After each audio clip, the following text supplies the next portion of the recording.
Welcome students. आप पढ़ रहे हैं पॉलिटिकल साइंस का सेकंड चैप्टर और आज इस वीडियो में हम पढ़ेंगे उस सेकंड चैप्टर का एक मोस्ट इम्पॉर्टेंट टॉपिक जो कि हमारे बोर्ड एग्जाम में कई बार हमसे डिफरेंट फॉर्म्स में क्वेश्चन पूछा गया है। एक इम्पॉर्टेंट टॉपिक है तो इसको हमको ध्यान से पढ़ना है।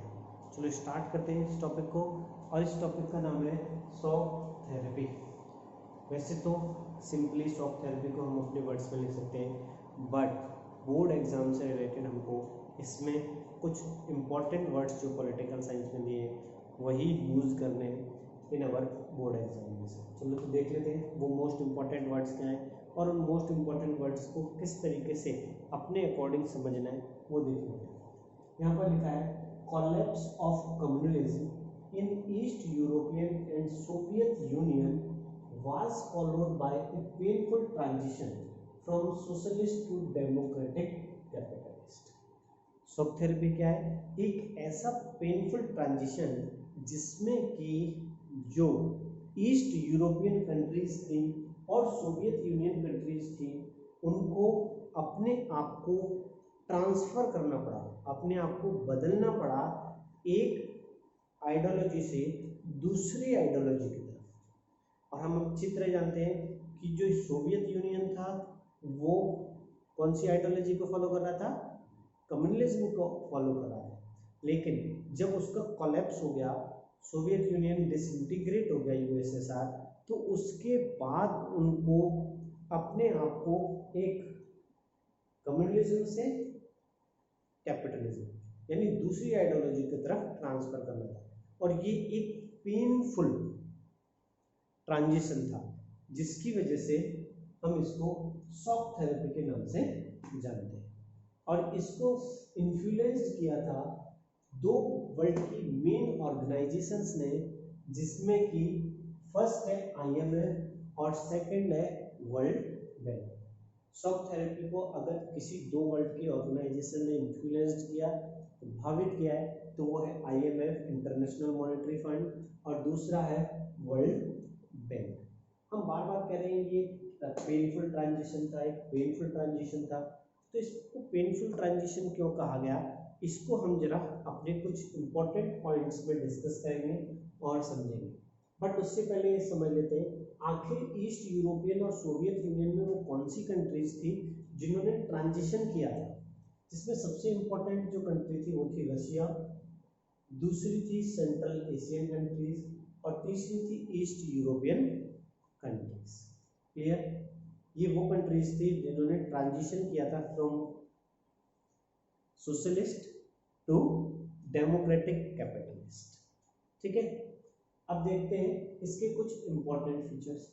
जो शॉक थेरेपी थी इसकी जो इंटेंसिटी और स्पीड थी वो सभी कंट्रीज में अलग अलग थी। जिन्होंने ट्रांजिशन किया था उन सभी कंट्रीज में इसकी इंटेंसिटी और स्पीड दोनों अलग अलग थे।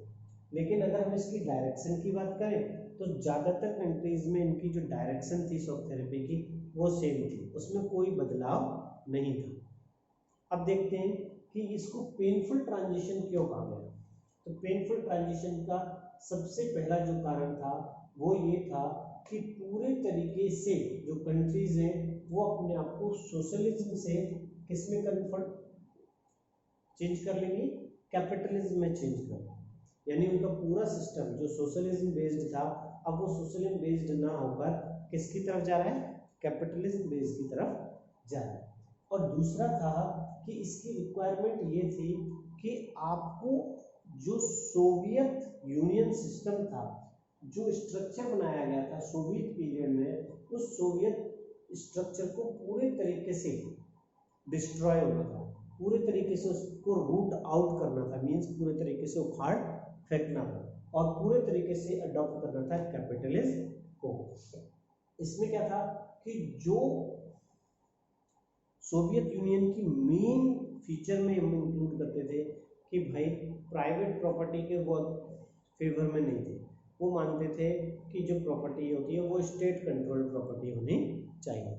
लेकिन अब इसमें बदलाव आना था। अब इसमें बदलाव क्या आना था कि जो private ownership of property become the dominant pattern of economy. अब उनकी जो नई इकोनॉमी वो फॉलो कर रहे थे उसमें प्राइवेट ओनरशिप ही पूरी पूरी इकोनॉमी को डोमिनेट कर रही थी, यानी सारा का सारा अधिकार अब प्राइवेट ओनरशिप की तरफ जाना था।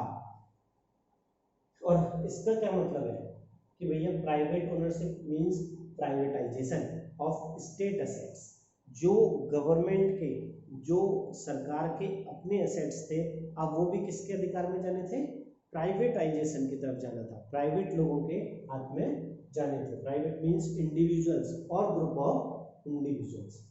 उसके बाद हम देखते हैं कि सोवियत यूनियन के समय में जो फार्मिंग थी वो कलेक्टिव फार्मिंग की जाती थी। अब उस कलेक्टिव फार्मिंग की जगह क्या रिप्लेस होना था, प्राइवेट फार्मिंग रिप्लेस होनी चाहिए। अब उनको पता होना चाहिए what do you mean by collective farming और what do you mean by private farming. Collective farming में क्या था, जो सोवियत यूनियन के पीरियड में एग्रीकल्चर होती थी, उसमें जो एग्रीकल्चर लैंड था उसमें जो गवर्नमेंट थी मीन्स स्टेट था, वो एग्रीकल्चर कराता था फार्मर से, सारी लैंड पर उनका कंट्रोल था और उसमें फार्मर्स को एक जगह कलेक्ट कर लिया, उनकी ज़मीनों को एक जगह कलेक्ट कर लिया और उन ज़मीनों पर उनसे एग्रीकल्चर कराई और उस एग्रीकल्चर का कुछ पार्ट स्टेट अपने पास रख लेता था और बाकी जो बेचने के बाद शेयर होता था वो फार्मर्स में डिस्ट्रीब्यूट कर देता था। इसको हम कहते थे कलेक्टिव फार्मिंग। लेकिन अब इसकी जगह प्राइवेट फार्मिंग ने ले ली थी। प्राइवेट फार्मिंग का मतलब होता है कि एक ओनर होता है, वो एग्रीकल्चर कराता है और उस एग्रीकल्चर का सारा प्रॉफिट अपने पास रख लेता है। इसको हम कहते हैं प्राइवेट फार्मिंग।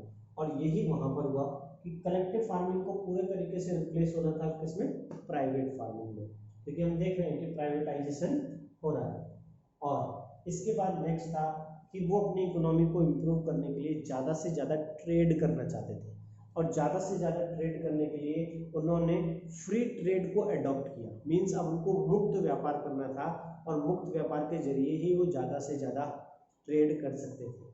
अब फ्री ट्रेड के लिए उन्होंने जो इंजन यूज़ किया वो था एफडीआई। ये केवल एफडीआई की वजह से ही पॉसिबल हो सकता था। एफडीआई का मतलब होता है फॉरेन डायरेक्ट इन्वेस्टमेंट। जब एक देश दूसरे देश में अपना पैसा इन्वेस्ट करता है इन डिफरेंट इंडस्ट्रीज, उसी को हम कहते हैं फॉरेन डायरेक्ट इन्वेस्टमेंट। और ये फ्री ट्रेड का एक इम्पॉर्टेंट एलिमेंट है, एक इम्पॉर्टेंट फैक्टर, और इसको उन्होंने अडॉप्ट किया। अब इसके लिए फ्री ट्रेड के लिए उन्हें क्या करना था कि उनको पूरे के पूरे सोवियत ब्लॉक्स के साथ जो अलायंस थे ट्रेडिंग के, जो सोवियत यूनियंस के ट्रेडिंग अलायंस थे, उनको पूरे तरीके से समाप्त करना था। और अब उनको झुकाव था, उनको झुकना था, उनको जाना था किसके क्लोज, कैपिटलिस्ट कंट्रीज के क्लोज, क्योंकि तभी वो कैपिटलिस्ट इकोनॉमी को फॉलो कर सकते थे। ठीक है। और इसका रिजल्ट क्या हुआ, जब ये काम हुआ कि भैया पूरे के पूरे अलायंस सोवियत ब्लॉक से तोड़कर कैपिटलिस्ट की तरफ जाने लगे, तो इसका ये रिजल्ट निकल के आया कि जो कैपिटलिस्ट स्टेट्स थे वो रोल मॉडल बन गए। कैपिटलिस्ट स्टेट जो थे वो रोल मॉडल बन गए उन सभी कंट्रीज के लिए जिनका ट्रांजिशन हो रहा था किसकी तरफ, कैपिटलिस्ट की तरफ। क्लियर।